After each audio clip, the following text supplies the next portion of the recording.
Now, Attorney General William Barr was named in the Trump Ukraine whistleblower complaint. Now, we found a little bit of that from the memorandum that was released yesterday, but earlier today, uh, a mostly unredacted version of that whistleblower complaint was released.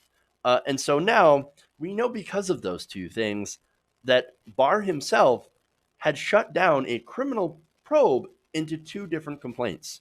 Now, this is according to Salon. In August, the intelligence community's inspector general had submitted a criminal referral to the Justice Department after receiving the whistleblower complaint related to Trump's phone call with Ukrainian President Volodymyr Zelensky about former Vice President Joe Biden and his son. Now, this is according to DOJ spokeswoman Carrie Kupek. Now, she put out that statement.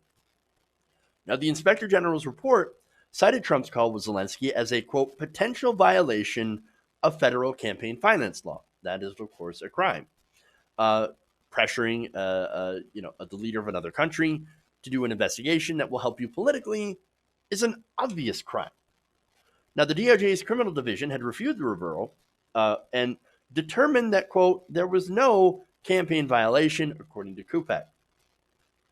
Now, the DOJ's Office of Legal Counsel issued a statement acknowledging that the Inspector General found the allegations in the complaint credible, but argued that the content of the call did not amount to anything of value, which is required to pursue a campaign finance violation. So that's, of course, one of the Republican talking points. Can't be quid pro quo because they didn't actually explicitly mention the Ukrainian aid money. But that Ukrainian aid money was being held. Again, this is something that Congress had already appropriated, said, okay, let's send that to Ukraine to help them defend themselves against any possible Russian aggression, which Russia had already annexed Crimea. And so before they were going to send that money, Donald Trump directed the Office of Management and Budget to stop that payment several days before that call. And we know that. We know that from the complaint, and we know that from the memo. So now Kupek did not mention that the acting director of national intelligence, Joseph McGuire, also submitted a criminal referral to the DOJ.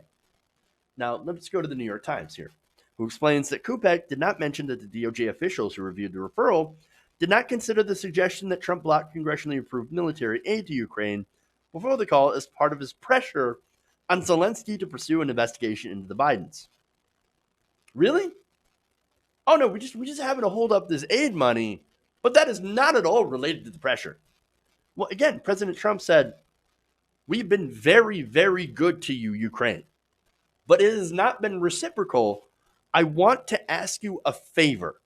And then he goes on talking about CrowdStrike, and then he goes on talking about Biden, and which Zelensky at first thought it was about buying American missiles. Oh, yeah, we're going to buy some javelins.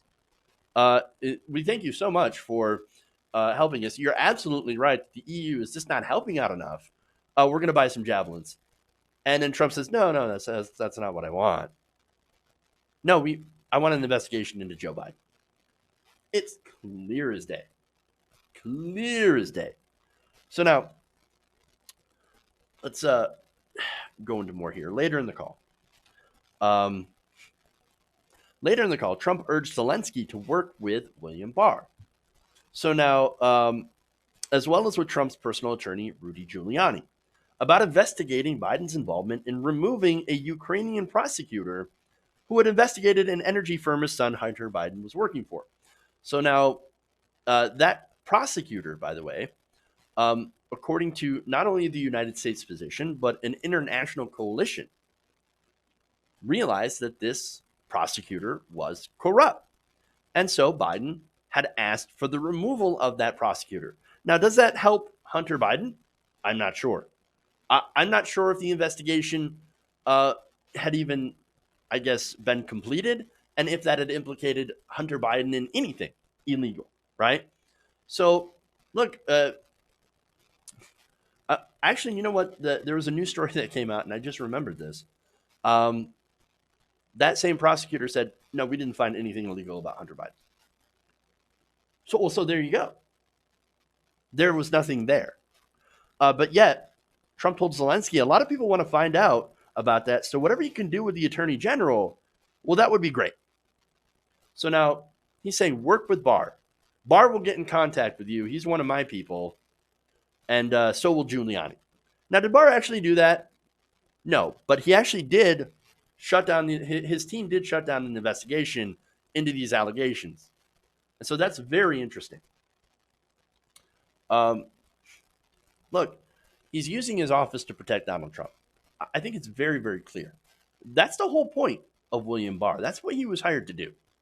Again, back when he was a lawyer, when he was not in government, he literally wrote a letter saying what the Mueller report is doing is wrong. The Mueller investigation is wrong. The president can't do anything wrong.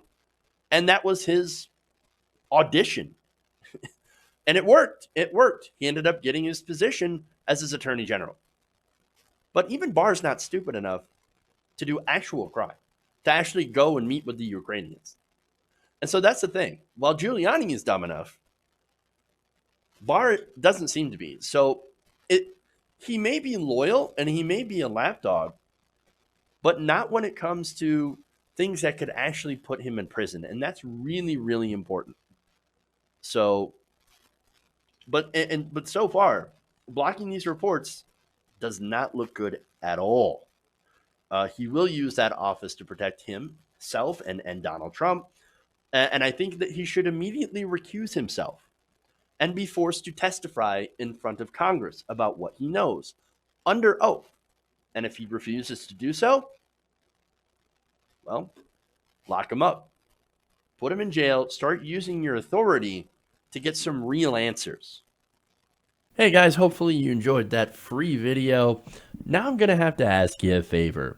Between the demonetization and the YouTube algorithm messing around with view counts, etc., we're having a hard time adjusting to the new YouTube reality, which is where you guys come in.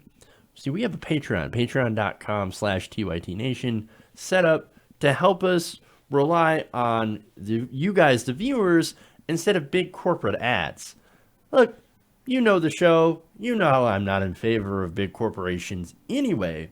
So help us transition away from relying on the ad model to pay the bills and sign up to be a patron, patreon.com/TYTNation. That goes a long way to help us keep the lights on. And you guys will know that you're supporting independent, progressive media.